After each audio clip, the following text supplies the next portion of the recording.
India जैसी team को तो वर्ल्ड कप खेलना ही नहीं चाहिए। अगर वो इम्प्रूव नहीं करते तब इंडिया को अपना नाम वर्ल्ड कप से विड्रॉ कर लेना चाहिए। ये सब शब्द थे 1983 वर्ल्ड कप से पहले विजडन के एक मशहूर जर्नलिस्ट डेविड एडवर्ड फ्रिथ के। एंड ये बताता है कि उस टाइम पर इंडियन टीम की कैसी वैल्यू थी।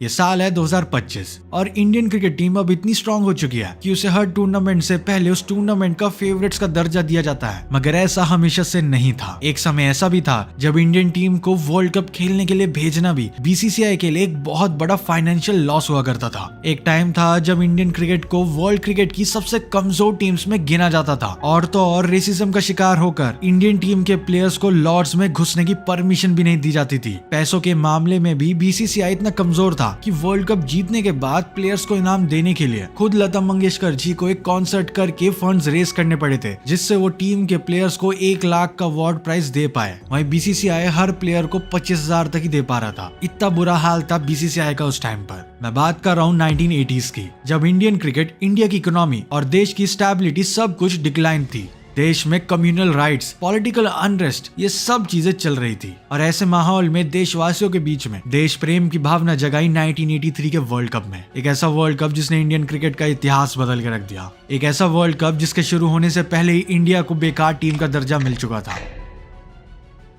आइए बात करते हैं उस हिस्टोरिक वर्ल्ड कप की।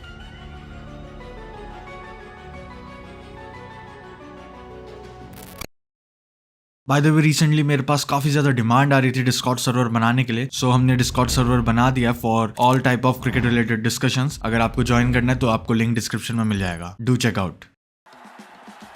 1 जून 1983 इंडिया की क्रिकेट टीम वर्ल्ड कप खेलने के लिए इंग्लैंड जाती है।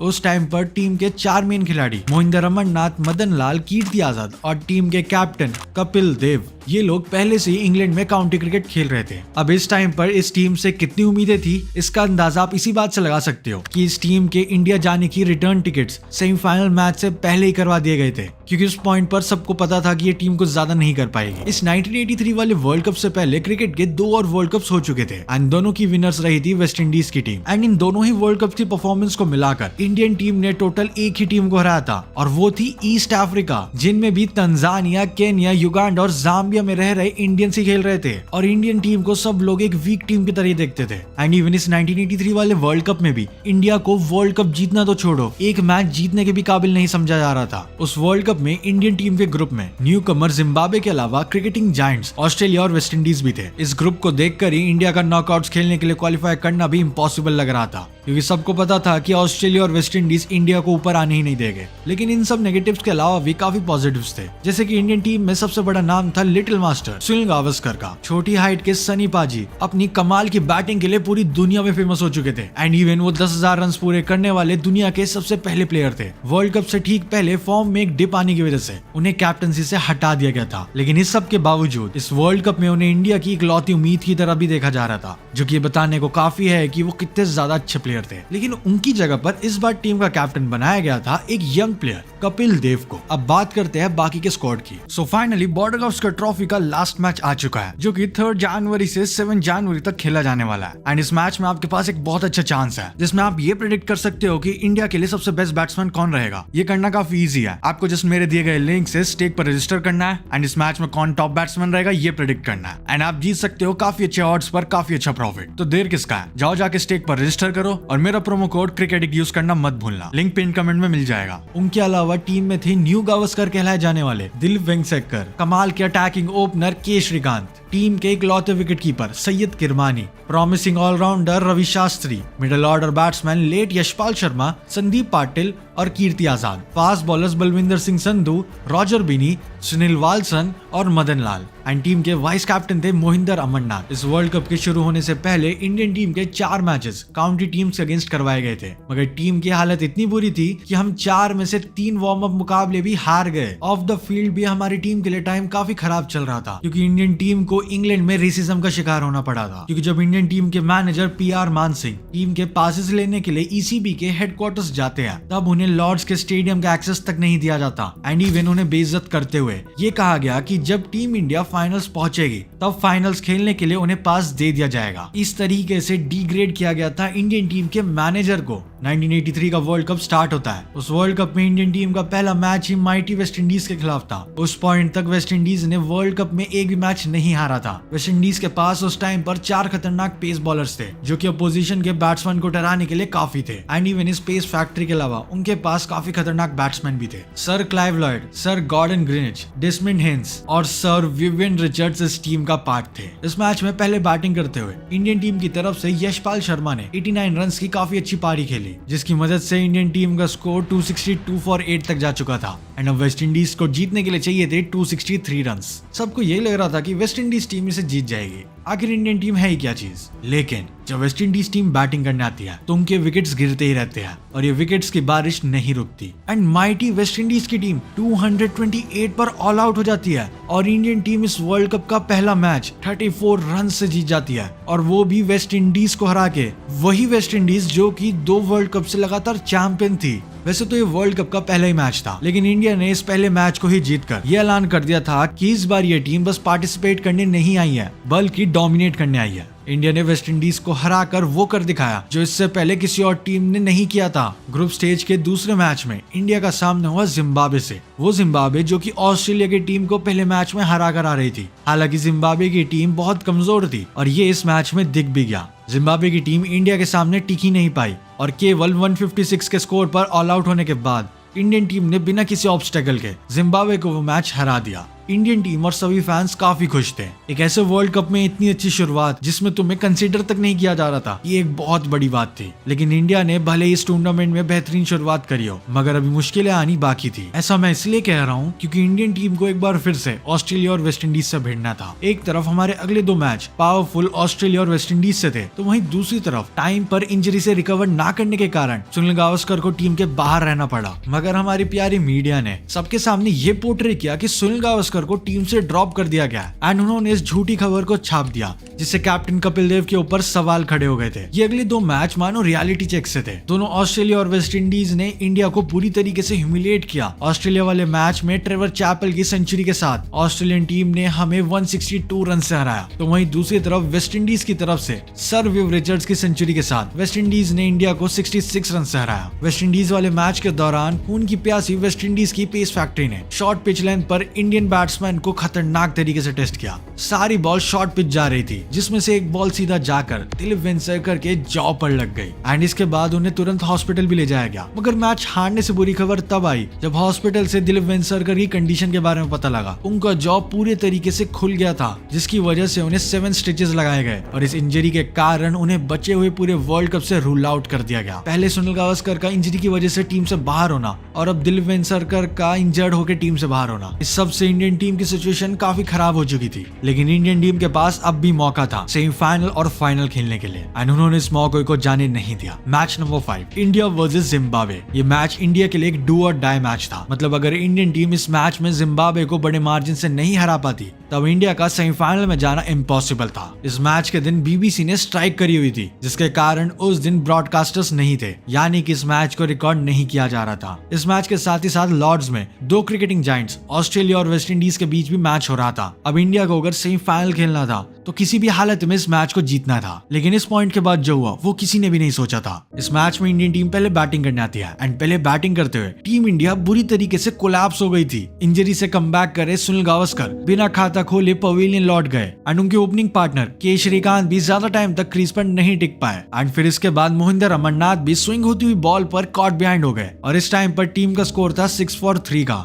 इंडियन टीम की ऐसी शुरुआत एक बुरे सपने से कम नहीं थी जो खत्म होने का नाम ही नहीं ले रहा था। फिर संदीप पाटिल भी 1 रन बनाकर आउट हो गए और अब टीम का स्कोर 9 फॉर 4 एंड इसके बाद बैटिंग करने आते हैं टीम के कैप्टन कपिल देव एंड वो क्रीज पर अभी आए ही थे एंड उनके साथ ही यशपाल शर्मा भी आउट हो गए और टीम का स्कोर पहुंच चुका था 17 फॉर 5 पर और इस पॉइंट पर इंडियन टीम के 100 रन बनाना भी बहुत मुश्किल लग रहा था। अब ये मैच जो कि शुरू तो हुआ था इंडियन टीम के सेमीफाइनल में जाने के चांसेस के लिए, उसमें अब टीम की इज्जत बचाने की बात आ गई थी। और इसके बाद फिर होना क्या था, कपिल देव हर बॉल पर अटैक करने लग गए। उनका बैटिंग करने का मकसद रन बनाने से हटकर अपना गुस्सा निकालने का बन गया और देखते ही देखते कपिल देव ने अपनी सेंचुरी भी पूरी कर दी। ये किसी भी इंडियन प्लेयर की वर्ल्ड कप में पहली सेंचुरी थी, मगर अभी भी काम पूरा नहीं हुआ था। सेंचुरी होने के बाद भी कपिल पाजी एक बार फिर से अपनी अटैकिंग बैटिंग कंटिन्यू रखते हैं और 60 ओवर्स के एंड तक बस ग्राउंड में चारों तरफ चौके छक्के मार रहे थे। कपिल पाजी ने 127 के स्ट्राइक रेट के साथ नॉट आउट 175 रन बना दिए थे,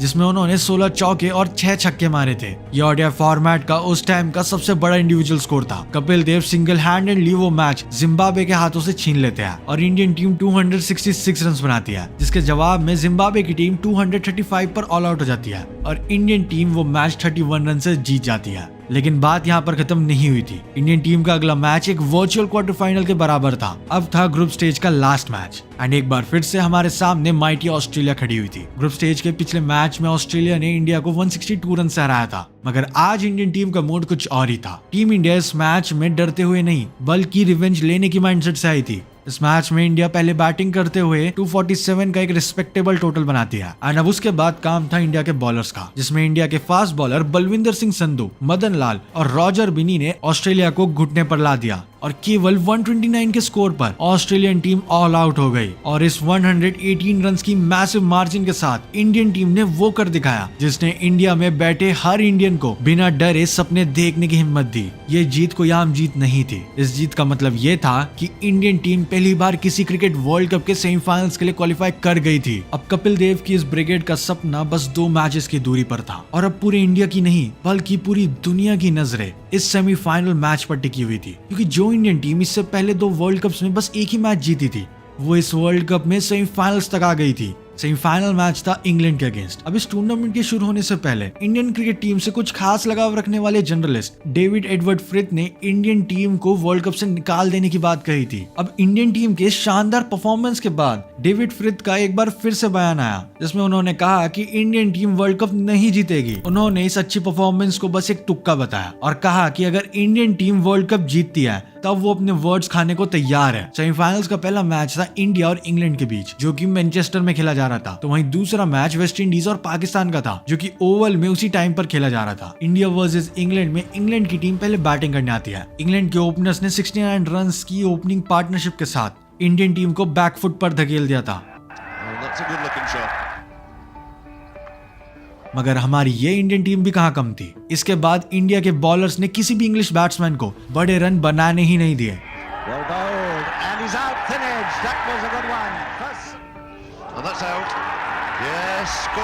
और इंग्लैंड की टीम 60 ओवर्स की आखिरी बॉल पर 213 रन पर ऑल आउट हो गई। एंड इसके जवाब में इंडिया के मिडिल ऑर्डर मोहिंदर अमरनाथ, यशपाल शर्मा और संदीप पाटिल ने मिलकर उस टारगेट को 32 बॉल्स रहते ही जीत लिया।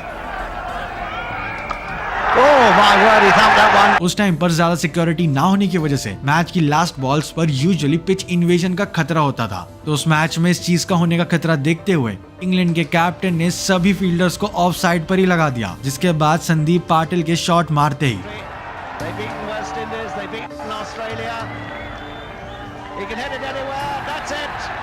सभी प्लेयर्स डगआउट की तरफ भागने लग गए। इंडिया ने होस्ट इंग्लैंड को वर्ल्ड कप से बाहर का रास्ता दिखा दिया था एंड इसका मतलब ये था कि इंडियन टीम फाइनल के लिए क्वालिफाई कर गई है। मैनेजर पीआर मान सिंह सहित पूरी टीम को लॉर्ड्स का स्पेशल पास एक्सेस दिया गया। दूसरी तरफ ओवल में वेस्ट इंडीज ने पाकिस्तान को हरा दिया था और वो अपना तीसरा कंसेक्यूटिव वर्ल्ड कप फाइनल खेलने के लिए तैयार थी। अब भले इस मैच का कोई भी नतीजा आता, मगर इंडिया ने इस टूर्नामेंट में ऐसी चीज कमाई थी जिसका कंपैरिजन ट्रॉफी से नहीं किया जा सकता एंड वो था सेल्फ कॉन्फिडेंस। अब पूरे वर्ल्ड में इंडियन टीम को एक वीक टीम की तरह नहीं बल्कि एक खतरनाक टीम की तरह देखा जा रहा था। कपिल देव की इस फौज ने वो कर दिखाया था जिसकी कोई कल्पना भी नहीं कर सकता था। इंडिया और वर्ल्ड कप के बीच में बस अब एक मैच था। उस टाइम पर सभी क्रिकेट फैंस की नजरें इस मैच पर टिकी हुई थी। डेट थी 25 जून 1983, India versus West Indies, the 1983 world cup final. ये मैच खेला जा रहा था लॉर्ड्स के प्रेस्टिजियस ग्राउंड पर, जिसकी पिच पर काफी ज्यादा घास थी, यानी कि फास्ट बॉलर्स के लिए पिच में काफी ज्यादा मदद थी। इंडियन टीम टॉस हार गई, यानी कि वो पहले गेम में पीछे हो गई थी और टीम में फास्ट बॉलिंग स्ट्रेंथ को देखते हुए मैक्सिमम लोगों ने वेस्ट इंडीज को ऑलरेडी विनर समझ लिया था। यहाँ तक कि इस मैच के बेटिंग ऑड्स भी 66:1 थे। कोई भी इंडियन बैट्समैन रन बनाने में कामयाब नहीं हो पाया। Well done, that's beautifully bowled. Gavaskar has gone, the first wicket down. Always bowling, beautiful ball. और वेस्ट इंडीज के बॉलर्स रेगुलर इंटरवल्स में विकेट लेते जा रहे थे। That's out. For him. It's all over. That's the end. और India 183 पर all out हो गई। सेमीफाइनल्स में भी सेम ऐसी कंडीशंस थी वेस्ट इंडीज और पाकिस्तान के मैच में, जहां वेस्ट इंडीज ने इतने ही स्कोर को पाकिस्तान की बेहतरीन पेस अटैक के सामने आसानी से चेस कर लिया था। 184 का टारगेट बहुत ही छोटा था। सबको ये लग रहा था कि वेस्ट इंडीज टीम इसे जीत जाएगी, मगर वो दिन कुछ और था और ये दिन अलग था क्योंकि ये इंडियन टीम का दिन था। पूरे टूर्नामेंट में स्ट्रगल करने के बाद अब इंडिया की बारी थी पूरी दुनिया को गलत प्रूव करने के लिए और बताने के लिए कि ये इंडियन टीम क्या कर सकती है। सेकेंड इनिंग में इंडियन टीम हर एक रन के लिए जान जोखिम में लगाने वाली थी। न्यू बॉल से बलविंदर सिंह संधू ने सर गॉर्डन ग्रीनिच को महज 1 रन पर चलता कर दिया, मगर फिर बैटिंग करने आते हैं the greatest batsman of all time, the gangster of cricket, sir Vivian Richards, and उन्होंने आते ही अग्रेसिव हिटिंग करना शुरू कर दिया। वो ग्राउंड के चारों तरफ बाउंड्रीज लगा रहे थे और 184 का वो टारगेट हर बॉल के साथ कम होता जा रहा था।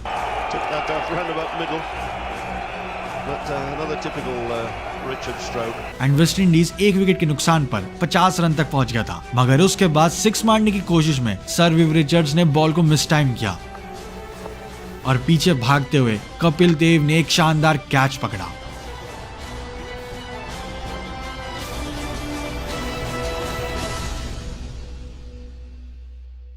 एंड वो कैच आज भी one of the most iconic and best catches में से एक है, जिसने पूरे मैच का रुख बदल दिया। और यहाँ से इंडियन टीम को एक छोटी सी होप दिखी और इंडिया के फास्ट बॉलर्स के सामने वेस्ट इंडीज का मिडिल ऑर्डर पूरी तरीके से कोलैप्स हो गया। और देखते ही देखते वेस्ट इंडीज का स्कोर 66 फॉर 6 हो गया और अब इंडिया को बस वर्ल्ड कप दिखाई दे रहा था। मगर चीजें जितनी आसान दिखती है वो असल में नहीं होती। क्रीज पर विकेटकीपर बैट्समैन जेफ डूजॉन और बॉलर मेलकम मार्शन अभी भी टिके हुए थे।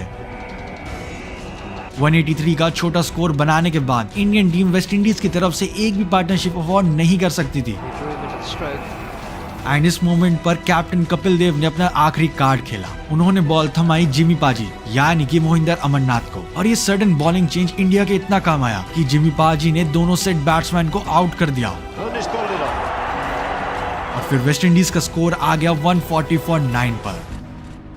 मैच की सिचुएशन काफी इंटेंस हो चुकी थी और अब इंडियन टीम को वर्ल्ड चैंपियन बनने के लिए चाहिए था बस 1 विकेट। पूरा क्राउड ग्राउंड इन्वेजन करने के लिए रेडी था। बॉल थी मोहिंदर अमरनाथ के पास और उनकी बॉल जाकर सीधा माइकल होल्डिंग के पैड्स पर लगी। मानो एक पल के लिए वक्त थम ही गया था और उसके बाद अंपायर ने उंगली खड़ी करी और वेस्ट इंडीज की वो माइटी टीम ऑल आउट हो गई, जिसका मतलब ये था कि Indian team world cup final match 43 run से जीत गई और वर्ल्ड चैंपियन बन गई। ये मोमेंट ऐसा था जो कि वर्ड्स में बयान नहीं किया जा सकता एंड ये पूरा मोमेंट बताते हुए मुझे काफी अच्छा और प्राउड फील हो रहा है। वर्ल्ड कप की वो चमचमाती ट्रॉफी कपिल देव के हाथों में थी और उसी समय 7 समंदर पार पूरा इंडिया क्रिकेट के प्यार में गिरने को तैयार था। ये लड़ाई सिर्फ हार और जीत की नहीं थी, ये लड़ाई थी इज्जत की। इस जीत ने पूरी दुनिया को इंडियन क्रिकेट को सीरियसली लेने पर मजबूर कर दिया। यहाँ तक कि जिस टीम को लॉर्ड्स में घुसने की परमिशन तक नहीं दी गई थी, उसी टीम ने लॉर्ड्स में जाकर ये वर्ल्ड कप जीता था एंड इवन उसी टीम के घर पर अगला वर्ल्ड कप ऑर्गेनाइज किया गया था। ये कहानी दुनिया की सबसे बड़ी अंडरडॉग स्टोरीज में से एक है। कैसे एक टीम ने अगेंस्ट ऑल द ऑड्स जाकर existing world champion West Indies को हराकर पूरी दुनिया को शॉक में डाल दिया। एंड ऑल्सो इस फाइनल के 1 महीने बाद जनरलिस्ट डेविड फ्रिथ, जिन्होंने कहा था कि अगर इंडिया जीत गई तो वो अपने वर्ड्स खा जाएंगे, वो लॉर्ड्स के ग्राउंड पर गए और उन्होंने एक ग्लास रेड वाइन के साथ अपना लिखा हुआ न्यूज़पेपर आर्टिकल खा लिया। ये थी 1983 वर्ल्ड कप की स्टोरी, या फिर यूं कहूं ये थी स्टोरी इंडियन क्रिकेट के एक नए फेज की। इसके बाद इंडियन क्रिकेट किस ऊंचाई पर गया और कितने सारे लेजेंडरी प्लेयर्स दिए। इस जीत ने इंडियन टीम को एक इज्जत दी और इसने पूरे इंडिया में क्रिकेट के लिए पैशन और बढ़ा दिया। जिसके बाद इंडिया ने एक से बढ़कर एक लेजेंडरी प्लेयर्स दिए और इंडियन टीम ने कैसी हिस्ट्री बनाई है और किस ऊंचाई पर इंडियन टीम गई है, इसको पूरे वर्ल्ड ने विटनेस किया। अगर इंडियन टीम के 2008 में ऑस्ट्रेलिया में जाकर डोमिनेशन के ऊपर पूरी सीरीज देखनी है तो यहाँ पर क्लिक करो। अगर सचिन तेंदुलकर की कैप्टनसी के ऊपर वीडियो देखना है तो इस वीडियो पर क्लिक करो। Thanks for watching. जय हिंद।